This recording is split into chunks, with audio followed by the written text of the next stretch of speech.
Helicopter দুর্ঘটনায় ইরানের কট্টরপন্থী president Ibrahim রাইসির প্রয়াণের পর এবার নতুন প্রেসিডেন্ট নির্বাচিত হয়েছেন সংস্কারপন্থী নেতা মাসুদ পেজেশকিয়ান। কট্টরপন্থী নেতা সাইদ জালিলিকে হারিয়ে তিনি দেশটির 14তম প্রেসিডেন্ট নির্বাচিত হলেন। তার নির্বাচিত হওয়ার খবরে অনেকটা আশার আলো দেখছেন লাখো ইরানি। পেজেশকিয়ান ইরানের দ্রুত অগ্রসরমান পারমাণবিক কর্মসূচি নিয়ে উত্তেজনাপূর্ণ পরিস্থিতি থেকে শান্তিপূর্ণ উপায় দিয়ে অগ্রসর হতে পারবেন বলে মনে করছেন বিশ্লেষকরা।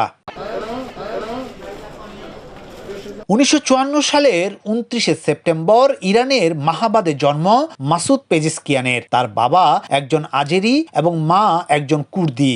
বহুভাষী পেজেশকিয়ান ইরানের বিভিন্ন ক্ষুদ্র নৃগোষ্ঠীর বিষয়ে নিবেদিত প্রাণ হিসেবে পরিচিত। কার্ডিয়াক সার্জন পেজেশকিয়ান পরবর্তীতে তাবরিজ ইউনিভার্সিটি অব মেডিকেল সায়েন্সের প্রধান হন। 1994 সালে এক গাড়ি দুর্ঘটনায় স্ত্রী ও কন্যাকে হারান পেজেশকিয়ান। বেঁচে যাওয়া 2 ছেলে ও এক মেয়েকে একাই বড় করেন তিনি।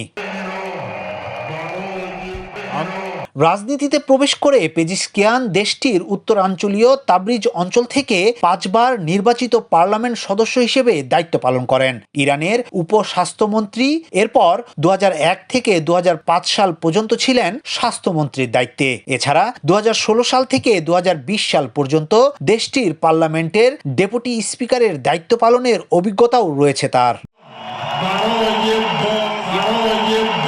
80-র দশকে ইরান ইরাক সংঘাতের সময় পেজেশকিয়ানকে প্রথম সারিতে মেডিকেল টিম মোতায়েনের দায়িত্ব দেওয়া হয়েছিল।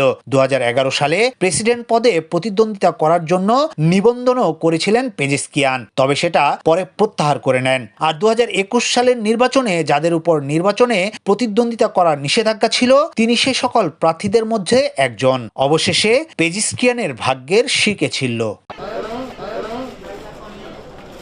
ইয়াসিন আলী, সোনালী নিউজ, ঢাকা।